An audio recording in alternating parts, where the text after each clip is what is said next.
السلام علیکم ورحمۃ اللہ وبرکاتہ۔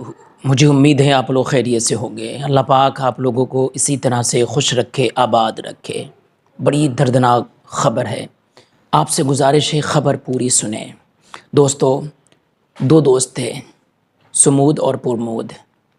سمود پرمود میں اتنی گہری دوستی تھی، اتنا پیار تھا آپس میں کہ ایک دوسرے کے بنا رہ نہیں پاتے تھے۔ ایک ساتھ کھیلنے جایا کرتے تھے، کھیل کر واپس آتے تھے تو اس کے بعد میں ایک ساتھ کھانا کھاتے تھے۔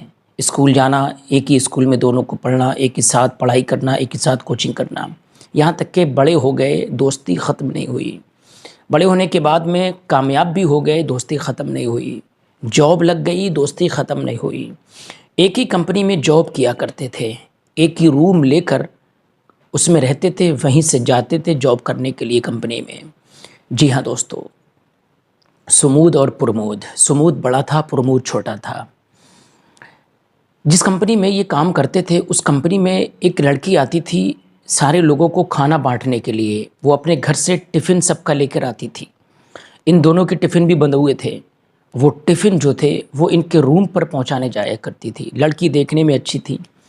سمود سے دوستی ہو گئی تھی اس ٹفن والی لڑکی کی۔ جی ہاں، جو بڑا دوست تھا سمود۔ پرمود جلنے لگا۔ پرمود نے سمود سے کہا کہ یار یہ آپ سے بڑی پریم کرتی ہے، بہت پیار کرتی ہے، یار میری دوستی بھی اس سے کرا دو۔ تو آخر کون چاہتا ہے کہ میری جو دوست ہو تو اس سے کوئی اور دوستی کرے۔ بچپنے کے دونوں ساتھی تھے، لیکن جو لڑکی سے دوستی ہوئی وہ بڑے والے سمود سے ہوئی، حالانکہ دونوں کے لیے ٹفن لے کر آتی تھی وہ لڑکی۔ اس بیچ میں جب اس نے منع کیا تو پھر پرمود جو تھا چھوٹا والا وہ سمود سے جلنے لگا۔ اتنی گہری دشمنی ہو گئی، جتنی گہری دوستی تھی اتنی ہی گہری دشمنی ہو گئی لڑکی کو لے کر۔ جی ہاں دوستو، اس نے دماغ میں کچھ ٹھان رکھا تھا اس لڑکی کو لے کر اور اپنے دوست سمود کو لے کر۔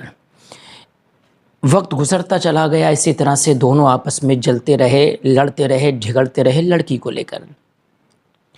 اس بیچ میں ایک دن یہ ہوا دوستو کہ سمود اور پرمود دونوں ایک ہی روم میں تھے۔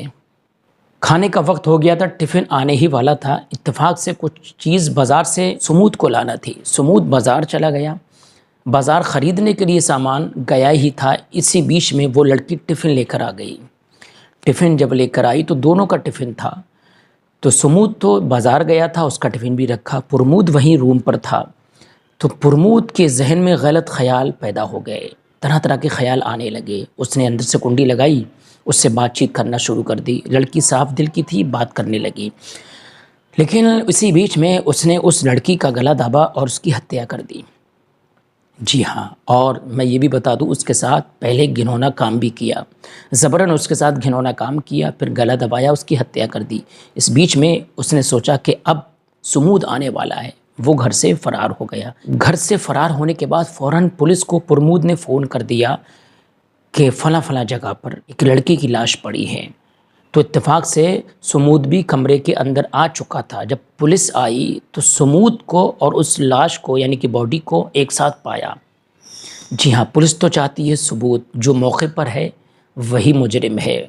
فوراً ہی ثبوت کو پکڑ لیا اور لاش کو جو ہے پوسٹ مارٹم کے لیے بھیج دیا۔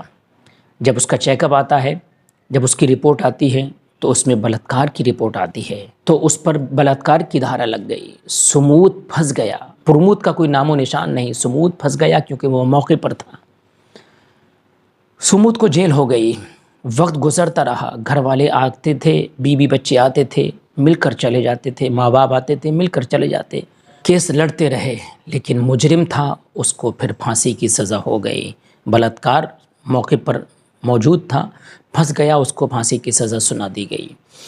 دوستو، جب پھانسی کا وقت آیا تو جیلر نے، جو اکثر یہ ہوتا ہے، جیلر پھانسی دینے سے پہلے پوچھتا ہے کہ آپ کی کوئی آخری خواہش ہے، آپ کی کوئی آخری تمنا ہے، وہ آپ ہمیں بتائیں، ہم آپ کی آخری خواہش پوری کریں گے۔ یہ ہوتا ہی ہے، ہر جیلر ہر قیدی سے پوچھتا ہے پھانسی لگانے سے پہلے۔ تو قیدی نے کہا ہاں میری ایک آخری خواہش ہے، اگر آپ پوری کر دیں۔ جیلر نے کہا بالکل، یہاں آخری خواہش پوری کی جاتی ہے، اس کے بعد ہی اس کی پھانسی لگائی جاتی ہے۔ قیدی نے کہا کہ میں اپنی بیوی سے ایک رات ملنا چاہتا ہوں، یہ میری خواہش پوری کر دو۔